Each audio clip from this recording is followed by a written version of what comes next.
Tidak sedikit gerombolan atau geng pemalak, pencuri, pemerkosa wanita, hingga narkoba yang sulit tersentuh hukum di sana. Ada sejumlah daerah, perumahan, atau kompleks yang dikuasai mafia kejahatan. Suatu hari ada seorang gadis.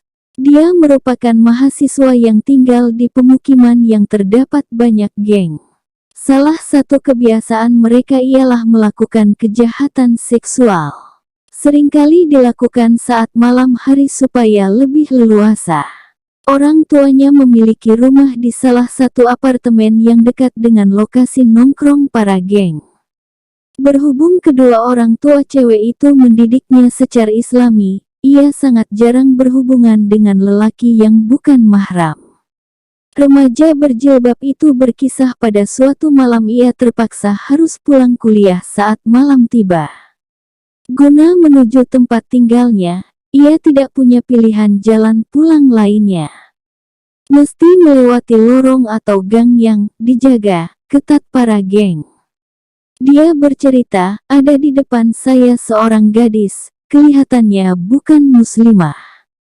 Tidak tutup aurat dan tak pernah bertemu saat ada pengajian.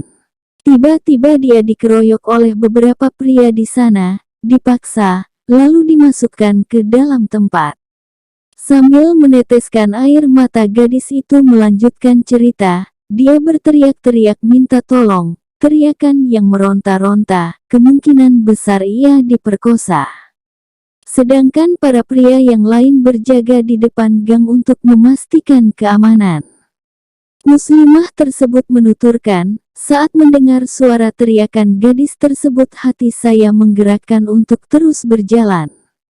Tanpa menyempatkan untuk melihat dan memastikan apa yang sebenarnya terjadi. Keputusannya untuk terus menapaki kaki di jalur maut agar bisa segera pulang ada beberapa alasan. Pertama, mau kembali ke kampus tentu kampus sudah tutup. Kedua, hendak menginap di rumah teman lokasinya sangat jauh. Sedangkan rumah orang tuanya tinggal beberapa langkah. Sambil terus berjalan perempuan itu berdoa, "Ya Allah, sebagaimana aku meyakini kamu ada. Kamulah yang telah memerintahkan kehormatanku maka mohon jagalah kehormatan ini." Ia bertawakal penuh pada Allah. Sungguh ajaib segerombolan anggota geng berjumlah lebih dari 10 orang yang berjaga-jaga seakan terdiam tak berkutik. Wajahnya terasa berat untuk melihat muslimah itu berjalan di sepanjang gang yang mereka jaga. Rasa takut seakan menerpa. Setiba di depan kamar apartemen milik orang tuanya, ia langsung menuju kantor polisi. Letaknya persis di depan gedung apartemen yang menjulang tinggi. Langsung saja ia melaporkan kejadian yang baru dialami pada para petugas di sana. Menerima aduan kriminalitas, polisi pun langsung menuju lokasi dan ternyata masih ada wanita yang diperkosa itu. Bukti-bukti terlihat jelas tanpa keraguan. Akhirnya para penjahat itu digiring ke tahanan. Penahanan terhadap para anggota geng itu tak membuat gadis muslimah berhenti sampai di situ. Masih ada rasa penasaran pada dirinya. Mengapa orang-orang kejam itu terasa enggan untuk berbuat jahat padanya? Muslimah itu memutuskan untuk membuat permintaan pada polisi. Bolehkah saya menemui para penjahat itu sebelum saya meninggalkan kantor polisi? Salah satu polisi menjawab, tentu saja boleh, silahkan. Ia dikawal 2 polisi menuju ruang tahanan. Setelah di depan sel besi itu dia bertanya pada gerombolan yang sudah dipenjara. Sekaligus memastikan agar tidak ada dendam di kemudian hari. Serta tidak menjadi beban hidup di kemudian hari. Dia berkata pada mereka, saya yang melaporkan kalian. Melihat dan mendengar muslimah tersebut di depan mereka para penjahat itu menunjukkan gelagat ketakutan. Semuanya terdiam dan menunduk. Perangai jahat dan brutal hilang begitu saja. Anjing galak berubah jadi anjing Ashabul Kahfi.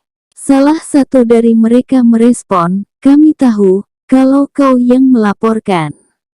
Wanita itu memastikan, kalian tidak marah pada saya.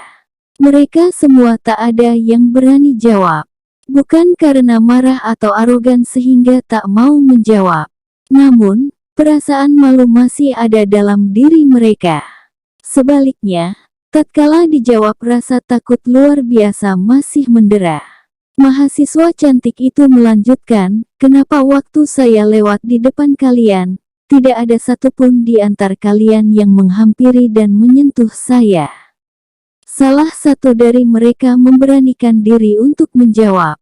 Pria kekar itu memberi jawaban sambil menundukkan wajah. Kami semua melihat di belakang Anda ada banyak pria besar, gagah, dan berbaju putih mengikuti jalan Anda. Kami semua ketakutan. Perempuan itu gemetaran hampir jatuh. Ia terkaget. Ia pun segera pulang, lalu menceritakan pada keluarganya.